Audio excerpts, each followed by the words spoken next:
Hello guys, welcome back to our channel. Episode ആരംഭിക്കുമ്പോൾ കാണിക്കുന്നത് ആനന്ദ നിലയമാണ്. ശ്യാമ ശ്രീകുട്ടിയെ കൂട്ടിക്കൊണ്ടുപോകാനായി ആനന്ദ നിലയത്തിൽ എത്തിയിരിക്കുകയാണ്.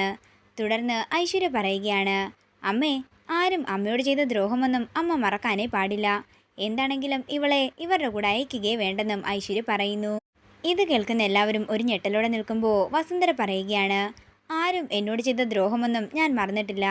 പക്ഷേ ഇതിപ്പോൾ ഒരു കൊച്ചുകുട്ടിയുടെ കാര്യമായി പോയില്ലേ. കൊണ്ടുപോകുന്നതൊക്കെ കൊള്ളാം, കൃത്യസമയത്ത് തന്നെ കൊണ്ടാക്കിയേക്കണമെന്ന് വസുന്ധര പറയുമ്പോൾ ശ്യാമയ്ക്കും മറ്റുള്ളവർക്കും സന്തോഷമാകുന്നു. വൈകുന്നേരം പോകുന്ന സമയത്ത് ഞാൻ വന്ന് ശ്രീകുട്ടിയെ വിളിച്ചോളാം എന്ന് പറഞ്ഞുകൊണ്ട് ശ്യാമ അവിടെ നിന്ന് പോവുകയാണ്. തുടർന്ന് ഐശ്വര്യ പറയുകയാണ്, അമ്മ എന്തൊരു മണ്ടൻ തീരുമാനമായി എടുത്തത്. ഇങ്ങനെയുള്ള സമയങ്ങളിലല്ലേ നമുക്ക് അവളോട് പ്രതികാരം വീട്ടാൻ പറ്റൂ. ഇത് കേൾക്കുന്ന വസുന്ധര ഐശ്വര്യയുടെ അടുത്തേക്ക് എഴുന്നേറ്റ് ചെന്ന് ദേഷ്യത്തോടെ ചോദിക്കുകയാണ്, എന്താ ഐശ്വര്യേ, നിന്റെ ഉള്ളില് മനസ്സെന്ന് പറയുന്ന ഒരു സാധനമേ ഇല്ലേ? കഷ്ടം തന്നെ എന്ന് പറഞ്ഞുകൊണ്ട് വസുന്ധര പോകുമ്പോൾ ഐശ്വര്യ ആകെ നാണം കെട്ട് നിൽക്കുകയാണ്. എന്നിട്ട് ഐശ്വര്യ മനസ്സിൽ പറയുകയാണ്, അല്ല, ശ്യാമയോട് പ്രതികാരം വീട്ടണമെന്നല്ലേ ഞാൻ പറഞ്ഞുള്ളൂ. അതിനമ്മ എന്തിനാ ഇപ്പോൾ എന്നോട് ഇങ്ങനെ പറഞ്ഞത്? ശ്യാമ വലിയ സെലിബ്രിറ്റിയും പണക്കാരിയും ഒക്കെ ആയപ്പോൾ അമ്മയുടെ മനസ്സ് അങ്ങോട്ട് ചാഞ്ഞെന്നാ തോന്നുന്നത്.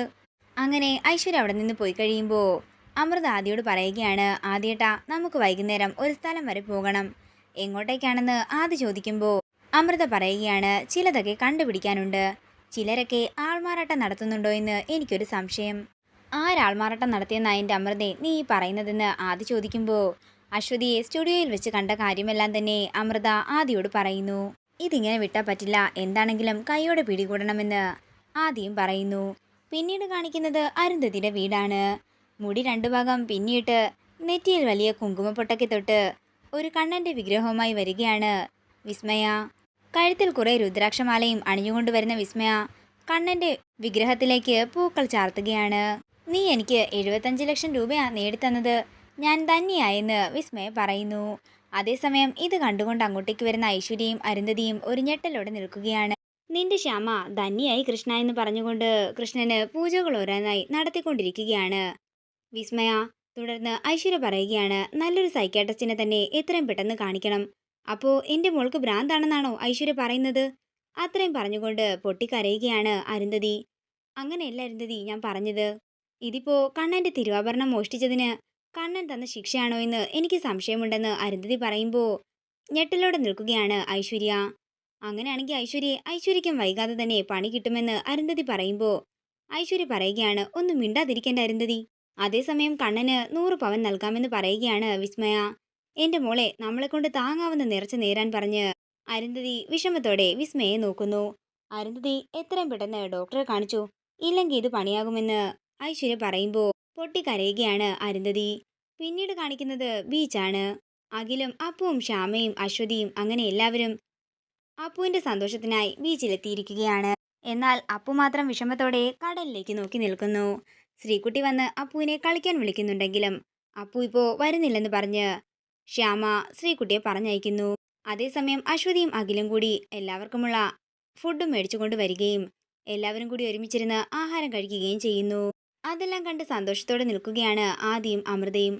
അപ്പോഴാണ് അവരുടെ കൂടെയുള്ള അശ്വതിയെ ശ്രദ്ധിക്കുന്നത്. പെട്ടെന്ന് തന്നെ ആദിയും അമൃതയും അങ്ങോട്ടേക്ക് മാറി നിൽക്കുമ്പോൾ അമൃത പറയുകയാണ്, കണ്ടില്ലേ ആദ്യേട്ടാ, ഞാൻ പറഞ്ഞത് സത്യം തന്നെയാ. ജാസ്മിൻ, അശ്വതി രണ്ടും ഒരാൾ തന്നെയാ. ഇത് കേൾക്കുന്ന ആദി ദേഷ്യത്തോടെ ഫോൺ എടുക്കുകയാണ്. ഇപ്പോൾ തന്നെ അമ്മയെ വിളിച്ച് കാര്യങ്ങളെല്ലാം പറയണം, ഇനി വൈകിക്കൂടാ. എത്രയും പെട്ടെന്ന് അവളെ അവിടെ നിന്ന് ഇറക്കി വിടണമെന്നും ആദി പറയുമ്പോൾ ആദ്യെ തടയുകയാണ് അമൃത. അഖിലും ശ്യാമയും അശ്വതിക്ക് ഒത്താശ ചെയ്യുകയാണെന്ന് എനിക്കിപ്പോൾ ഉറപ്പായെന്ന് ആദി പറയുമ്പോൾ അമൃത പറയുകയാണ്, അങ്ങനെയൊന്നും ആയിരിക്കില്ല ആദ്യേട്ടാ. എടുത്തു ചാടി നമ്മളിപ്പോൾ അശ്വതി ഇറക്കി വിട്ടാൽ അശ്വതി പോലീസ് അറസ്റ്റ് ചെയ്യില്ലേ? നമ്മൾ ആ മോളുടെ കാര്യം കൂടി ആലോചിക്കണ്ടേ? എന്താണെങ്കിലും നാളെയാണ് അപ്പുവിൻ്റെ ഓപ്പറേഷൻ കഴിയട്ടെ, എന്നിട്ട് അഖിയോടും ശ്യാമയോടും പറഞ്ഞ് നമുക്ക് ഇതിനൊരു പരിഹാരം കണ്ടെത്താം. അത്രയും പറഞ്ഞ് ആദ്യം കൊണ്ട് അമൃത ആനന്ദ നിലയത്തിലേക്ക് പോകുന്നു. പിന്നീട് കാണിക്കുന്നത് അപ്പുവും മറ്റുള്ളവരും ഹോസ്പിറ്റലിൽ തിരിച്ചെത്തിയിരിക്കുന്നതാണ്. എൻ്റെ ആഗ്രഹങ്ങളെല്ലാം തീർന്നു ശ്യാമേച്ചി, ഇനി മരിച്ചാലും കുഴപ്പമില്ലെന്ന് അപ്പു പറയുമ്പോൾ അപ്പുവിനോട് അങ്ങനെയൊന്നും പറയരുതെന്ന് പറയുകയാണ് ശ്യാമ. നമ്മുടെ കണ്ണൻ നമ്മുടെ ഒപ്പമുണ്ട്, അത്രയും നാളും നമുക്ക് ഒരാപത്തും വരില്ലെന്ന് പറഞ്ഞ് ശ്യാമ അപ്പുവിനെ സമാധാനപ്പെടുത്തുന്നു. തുടർന്ന് അപ്പുവിൻ്റെ കാര്യമോർത്ത് വാസുദേവനും ദേവകിയും പൊട്ടിക്കരയുമ്പോൾ വാസുദേവനെ ആശ്വസിപ്പിക്കുകയാണ് ശ്യാമ. നേരം പുലർച്ചെയാകുന്നു. പിന്നീട് കാണിക്കുന്നത് അപ്പുവിനെ ഓപ്പറേഷൻ തിയേറ്ററിലേക്ക് കയറ്റാൻ പോകുന്നതാണ്. എല്ലാവരും വിഷമത്തോടെ നിൽക്കുമ്പോൾ ഡോക്ടർ അങ്ങോട്ടേക്ക് വരികയാണ്. അപ്പു റെഡിയല്ലേ എന്ന് ചോദിക്കുമ്പോൾ റെഡിയാണെന്ന് പറയുകയാണ് അപ്പു. ഇതോടുകൂടി ഇന്നത്തെ എപ്പിസോഡ് ഇവിടെ തീരുകയാണ്. വീഡിയോ ഇഷ്ടമായെങ്കിൽ മറക്കാതെ ലൈക്ക് ചെയ്യുക, ഷെയർ ചെയ്യുക, കമൻറ്റ് ചെയ്യുക. കൂടുതൽ സീരിയൽ അപ്ഡേറ്റ്സിനായി മറക്കാതെ സബ്സ്ക്രൈബ് ചെയ്യുക നയൻസ് ക്രിയേഷൻസ്.